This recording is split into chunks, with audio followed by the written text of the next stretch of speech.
ஆன்மீக அன்பர்கள் அனைவருக்கும் வணக்கம். இந்த பதிவு மிகவும் முக்கியமானது அப்படின்னே சொல்லலாம். எதை பற்றிய பதிவு அப்படின்னு தெரிஞ்சுக்கிறதுக்கு முன்னாடி இது வரைக்கும் நம்மளுடைய சேனலை சப்ஸ்கிரைப் பண்ணாமல் பார்த்துட்டு இருந்தீங்கன்னா மறக்காமல் சப்ஸ்கிரைப் பண்ணிக்கோங்க. அப்படியே பெல் பட்டனையும் கிளிக் பண்ணி ஆளுங்கிற ஆப்ஷன் கொடுத்துட்டிங்கன்னா நான் போடுற வீடியோக்கள் எல்லாம் மிஸ் ஆகாமல் நோட்டிஃபிகேஷனில் வந்துடும். இந்த பதிவு எதற்கானது அப்படின்னு பார்த்திங்கன்னா, உங்கள் வீட்டில் இருக்கக்கூடிய ஒட்டு மொத்தமான கஷ்டங்களும் உங்களை விட்டு நீங்கணும் அப்படிங்கிறதுக்காகவும், பணவரவில் எந்த ஒரு தடைகளும் ஏற்படக்கூடாது அப்படிங்கிறதுக்காகவும், அதே போல் நமக்கு எதிராக சொந்தக்காரங்க மத்தியிலையோ அல்லது வேலை செய்யக்கூடிய இடத்துலையோ பிஸ்னஸ் செய்யக்கூடிய இடத்துலையோ கண்ணுக்கு தெரியாத சில எதிரிகள்லாம் இருப்பாங்க. அவங்களாம் பார்த்திங்கன்னா நம்மளுடைய முகத்துக்கு நேராக நல்லா பேசுவாங்க, நம்மளை ரொம்ப அப்ரிஷியேஷன்லாம் பண்ணுவாங்க. பரவாயில்ல, நீ நல்ல குடும்பத்தை நடத்துகிற, நீ நல்ல வேலை செய்கிற, உன்ன மாதிரிலாம் என்னால் பண்ண முடியாது அப்படிங்கிற மாதிரி சொல்லுவாங்க, முகஸ்துதி பாடுவாங்க. ஆனால் பின்னாடி நமக்கு எதிராக வந்துட்டு சதி தீட்டம் தீட்டுவாங்க, பொறாமப்படுவாங்க. இன்னும் ஒரு சில பேருக்கு பார்த்திங்கன்னா ரொம்ப எக்ஸ்ட்ரீம்டாக போயிட்டு இந்த செய்வினை ஏவல் இந்த மாதிரி கூட வைப்பாங்க. ஸோ இந்த மாதிரி யார் யாரெல்லாம் நம்மளுக்கு பண்ணுறாங்க அப்படின்லாம் நம்ம பார்த்துக்கிட்டு இருக்க முடியாது. ஏன்னா நம்ம வெள்ளந்தியாக எல்லாரையுமே வெளுத்ததெல்லாம் பாலுன்னு சொல்லி நம்புவோம். ஆனால் கூட இருந்தே குழி பறிக்கிறவங்க, நம்ம முன்னேற்றத்தை பார்த்து பொறாமப்படுறவங்களெல்லாம் நம்ம பார்த்துட்ருக்க முடியாது, கண்டுபிடிச்சிட்ருக்க முடியாது. ஏன்னா நமக்கு அதை தாண்டி நிறைய வேலை இருக்குது இல்லையா. இருந்தாலும் அந்த ஒரு கெட்ட எண்ணங்கள் நமக்கு பாதிப்பை ஏற்படுத்தி தரக்கூடாது, நம்மளுடைய கணவர் குழந்தைகளுக்கும் பாதிப்பை தந்துடக்கூடாது. நம்ம குடும்பத்தை நம்ம காப்பாற்றணும், சரிங்களா. இப்படியெல்லாம் செய்வதற்கு, அதாவது இது மாதிரிலாம் காப்பாற்றிக்கிறதுக்கு, பணத்தடை நீங்குவதற்கு எல்லாத்துக்கும் சேர்த்து தான் ஒரு பரிகாரம் உங்களுக்கு நான் சொல்ல போகிறேன். இது ஒன்று செஞ்சீங்க அப்படின்னா போதும், அது நான் சொல்லக்கூடிய நாளில் செஞ்சிங்கன்னா போதும். அதுக்கு நமக்கு ஒரு இலை தேவைப்படுது. அந்த இலை நீங்கள் எங்கேயும் போய் காசு போட்டு வாங்க தேவையில்லை, ரோட் சைடே கிடைக்கும். நீங்கள் முன்னாடியே தெரிஞ்சு வச்சுக்கிட்டிங்கன்னா பார்த்து ஏற்பாடு பண்ணிக்கிட்டுங்கிறதுக்காக நான் இன்றைக்கே இந்த வீடியோ போடுறேன். சரி, என்ன பரிகாரம் அப்படின்னு பார்த்தாலாம், எந்த நாளில் செய்யணும்னு பார்த்தலாம். இதை நம்ம வருகின்ற அமாவாசை நாளில் செய்யணும். ஏன்னா பிரபஞ்ச சக்தி அதிகமாக இருக்கக்கூடிய நாளுன்னு பார்க்கும்போது அமாவாசை பௌர்ணமி. அதுவும் அந்த துஷ்ட சக்திகளெல்லாம் நீங்கணும், கந்திருஷ்டி நீங்கணும், கஷ்டம் நீங்கணுங்கும்போது நம்ம அமாவாசை நாளை கெட்டியாக பிடிச்சிக்கிட்டோம் அப்படின்னாவே போதும். ஏன்னா அந்த நாளில் நம்ம வேண்டும்போது பரிகாரம் செய்யும்போது நமக்கு நல்ல ரிசல்ட் கிடச்சிரும். ஸோ இந்த ஒரு பரிகாரத்தை நீங்கள் அமாவாசையில் செய்யணும். இந்த அமாவாசை தான், அடுத்த அமாவாசை தான்ட்டு இல்லை, எந்த அமாவாசைக்கு வேணாலும் செய்யலாம்.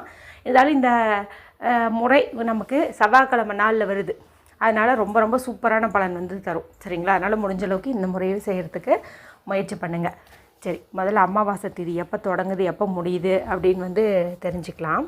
இது பார்த்திங்கன்னா திங்கட்கிழமை, அதாவது ஜூலை 13 ஆணி 29 திங்கட்கிழமை அன்றைக்கி மாலை 6:53 தொடங்குது.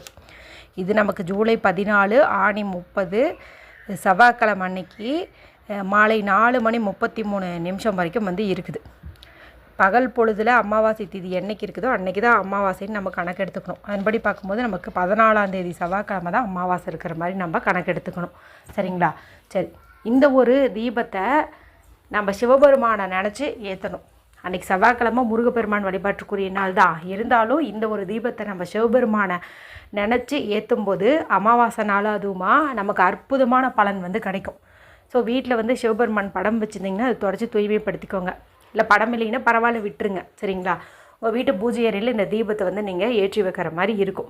எந்த நேரம்னா அமாவாசை முடியறதுக்குள்ளே, அதாவது ஒரு 4 மணிக்கு முன்னாடி நீங்கள் ஏற்றி வைக்கிறது அப்படிங்கிறது நல்லது. இதுக்கு தேவையானது என்ன அப்படின்னு பார்த்திங்கன்னா, ஒரு மண்ணகல் தேவைப்படுது. 1 2 எப்படி வேணாலும் ஏற்றலாம். ஏன்னா 2 இலையில் வச்சு ஏற்றலாம், 1 வச்சு ஏற்றலாம், நம்மளுடைய விருப்பம் தான், சரிங்களா. ஆல்ரெடி யூஸ் பண்ணதே கூட எடுத்துக்கோங்க. நல்லா சுத்தம் பண்ணிவிட்டு மஞ்சள் குங்குமம் இட்டுக்கோங்க. நல்லெண்ணெயை ஊற்றிக்கோங்க, நெய்யெல்லாம் ஊற்ற தேவையில்லை, நல்லெண்ணெயை நீங்கள் ஊற்றிக்கோங்க, ஓகேவா. அடுத்து பஞ்சு திரி போட்டுக்கோங்க. பியூர் ஒயிட்டாக இருந்தாலே போதும், மஞ்சள் சிவப்புலாம் மாற்றிட்டுருக்கு தேவையில்லை. செவ்வாய்க்கிழமை நாள், அதனால் நம்ம அப்படி பண்ணல, அப்படிலாம் ஒன்றுமே பண்ண தேவையில்லை. வெள்ளை நேர பஞ்சு திரியே நமக்கு போதுமானது. அந்த இலை என்ன அப்படின்னு பார்த்திங்கன்னா ஊமத்தை இலை. ஊமத்தை பூவே பார்த்திங்கன்னா சிவபெருமானுக்கு உரியது. அர்ச்சனை பண்ணுறதுக்கெல்லாம் பார்த்திங்கன்னா அதை பயன்படுத்தும் போது நமக்கு அதீத பலன் கிடைக்கும். அதே போல் விநாயகர் வழிபாட்டுக்கும் பார்த்திங்கன்னா இந்த ஊமத்தை பூ, ஊமத்தை இலை இதெல்லாம் ரொம்பவுமே பயனுள்ளதாக இருக்கும். ஸோ நம்ம இந்த இலை தான் எடுத்துக்கணும். இது ரோட் சைடு, அது இப்போ சீசனே என்னமோ நிறைய பக்கம் நானே பார்க்குறேன் நல்லா முளைச்சி கிடக்குது. இதில் 1 இலையோ 2 இலையோ நீங்கள் எத்தனை தீபம் ஏற்றணும்னு விருப்பப்படுறீங்களோ அதுக்கு தகுந்த மாதிரி இலை பறிச்சுக்கோங்க. முன்னாடியே பார்த்தீங்கன்னா கூட நீங்கள் பறிச்சுட்டு வந்து வச்சுக்கலாம். பறிச்சுட்டு இந்த இலையை நல்லா வந்து கழுவிடுங்க. கழுவிட்டு கொஞ்ச நேரம் தண்ணியெல்லாம் சொட்டுற மாதிரி உலர வச்சுருங்க. அதன் பிறகு அந்த இலையினுடைய நுனி பகுதியில் ஒரு மஞ்சள் குங்குமம் வந்து இட்டுக்கோங்க. அடுத்தது கொஞ்சம் பச்சரிசி, அது கூட கொஞ்சம் மஞ்சள், ஒரு சொட்டு நெய் இருந்தால் நெய், இந்த 3ஐயும் சேர்த்து கலந்தீங்கும் போது நமக்கு அச்சதை வந்து ரெடி ஆயிரும். சரிங்களா? என்னென்ன பச்சரிசி, மஞ்சள் தூள், ஒரு சொட்டு நெய், இதை கலந்து அந்த இலையில நம்ம நுனி பகுதியில் பொட்டு வச்ச பாருங்க, அதுக்கு மேலே கொஞ்சம் தள்ளின மாதிரி நீங்கள் வந்துட்டு வச்சுருங்க. இப்போ அந்த மண்ணகள் ரெடி பண்ணி வச்சோம் இல்லையா, எண்ணெய் ஊற்றி அதை வந்து வச்சுருங்க. இப்போ இந்த ஒரு தீபத்தை நீங்கள் பூஜை அறையில் ஏற்றி வைங்க. இந்த இலையினுடைய அந்த நுனிப்பகுதி இருக்குது இல்லையா, வால் மாதிரி, அது வந்து கிழக்க பார்த்த மாதிரி இருக்கணும், ஈஸ்ட் ஃபேஸிங் பார்த்த மாதிரி இருக்கணும். சரிங்களா? இந்த மாதிரி வச்சுக்கோங்க. தீபமும் வந்து கிழக்கு பார்த்த மாதிரி தான், ஈஸ்ட் ஃபேஸிங் பார்த்த மாதிரி தான் வந்துட்டு எரியணும். இப்போ இந்த தீபத்தை பார்த்த மாதிரி நீங்கள் மனதார சிவபெருமானை வந்து வேண்டிக்கோங்க. எங்கள் வாழ்க்கையில் இருக்கக்கூடிய அத்தனை விதமான கஷ்டங்களும் எங்களை விட்டு நீங்கணும். பில்லி சூனியம் ஏவல்னு எங்களுக்கு தெரியாமல் எங்களுடைய எதிரிகள் ஏதாவது பண்ணிகிட்ருக்குறாங்கன்னா அது எல்லாம் எங்களை விட்டு நீங்கணும். எந்த ஒரு கெட்ட சக்தியும் எங்கள் வீட்டுக்குள்ளே வரக்கூடாது. பணவரவில் இருக்கிற தடைகள் வந்து நீங்கணும். தொழில் வந்து லாபம் பெறணும். வேலை செய்யக்கூடிய இடத்துல எங்களுக்கு அடுத்தடுத்த கட்டம் முன்னேற்றத்திற்கு வழி வந்து பிறக்கணும். குடும்பம் ஒற்றுமையாக ஆரோக்கியமாக சந்தோஷமாக இருக்கணும். கணவர் குழந்தைங்க எல்லோரும் நல்லா இருக்கணும் அப்படின்னு மனதார வந்து அந்த தீபம் சுடுற மாதிரி பார்த்த மாதிரி வேண்டிக்கோங்க. இந்த தீபம் எப்படி வீட்டில் எரிஞ்சு அந்த பூஜை அறையவே வந்து வெளிச்சமாக்குது, அதே மாதிரி இந்த ஊமத்து இலையில் நம்ம ஏற்றக்கூடிய தீபம் பார்த்திங்கன்னா நம்ம வாழ்க்கையில் இருக்கக்கூடிய அந்த இருளை வந்து அகற்றி ஒரு வெளிச்சத்தை, பிரகாசத்தை, அதாவது நம்ம சந்தோஷப்படுவோம் இல்லையா வெளிச்சத்தை பார்த்தா, அந்த சந்தோஷம் எப்படியெல்லாம் நமக்கு கிடைக்கணுமோ அந்தந்த வழியில் இருந்தெல்லாம் வந்துட்டு கிடைக்கிறதுக்கு உதவியாக வந்து இருக்கும். இந்த விளக்கு வந்து அப்படியே எரியட்டும். சரிங்களா? அந்த எண்ணெய் ஊற்றுறது கலவை அது எரியும். நீங்கள் நடுவில் பார்த்தீங்கன்னா எண்ணெய் குறையிறது, ரொம்ப குறைஞ்சிட்டு போகுதுங்கும்போது நீங்களே ஒரு பூவின் காம்பை வச்சு ஒரு குச்சியை வச்சு நீங்கள் வந்து அதை குளிர வச்சிடலாம். சரிங்களா? அதன் பிறகு அந்த அமாவாசை நாள்லேயே, அதாவது செவ்வாய்க்கிழமை நாள்லேயே அந்த விளக்கு பக்கத்தில் நம்ம வச்சோம் இல்லையா அர்ச்சதை, அதை நீங்கள் உங்கள் கையால் எடுத்துகிட்டு போயிட்டு எங்கள் கஷ்டங்கள் எல்லாம் விலகணும், எங்கள் பாவங்கள் கர்ம வினைகள் எல்லாம் தொலையணும்னு மனதார வேண்டிக்கிட்டு வலது கையால், அதாவது ரைட் ஹேண்டால் உங்கள் வீட்டுக்கு பக்கத்தில் மண் மாதிரி இடம் இருந்துச்சு அப்படின்னா அங்கே வந்து நீங்கள் போட்டுருங்க. இல்லை ஃப்ளாட்டில் இருக்கிறீங்கும்போது எங்கேயாவது ஒரு மொட்டை மாடிக்கு போக முடியும், இல்லை கேட்டுக்கிட்ட அப்படி கூட நீங்கள் வந்து போட்டுடலாம். எங்கேயாச்சும் போடும்போது எறும்பு வந்துட்டு அதை சாப்பிடும்.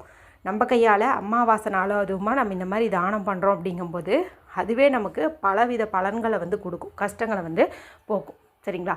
மேலும் நம்ம அச்சதை கொண்டு தீபம் ஏற்றிருக்கிறதுனால மகாலட்சுமி தாயாருடைய பரிபூர்ண ஆசையும் நமக்கு வந்து கிடைக்கும்.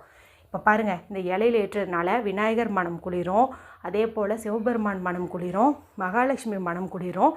அமாவாசை நாள் அதுவுமா நம்ம இப்படி பண்ணியிருக்கிறதுனால நமக்கு அற்புதமான ஒரு நிறைவான வாழ்க்கை வந்து அமையும் அப்படின்னு வந்து சொல்லலாம். இந்த இலை வந்து கண்டிப்பாக கிடைக்கும், நீங்கள் ரெடி பண்ணி வச்சுக்கலாம். ஒருவேளை உங்களுக்கு இந்த இலை கிடைக்கவே கிடைக்காதுங்க, எங்கள் ஊர் சைடு அதை நான் பார்க்கவே முடியாதுன்னு நினச்சிங்கன்னா நீங்கள் என்ன செய்யணும் அப்படிங்கிறத உங்களுக்கு நான் அடுத்த ஒரு பரிகாரத்தில் வந்துட்டு சொல்கிறேன். ஸோ நான் போடுறதெல்லாம் மிஸ் பண்ணாமல் வரணுன்னா நீங்கள் மறக்காமல் சப்ஸ்கிரைப் பண்ணி பெல் பட்டன் எனேபிள் பண்ணி வச்சுக்கோங்க. ஓகேங்களா?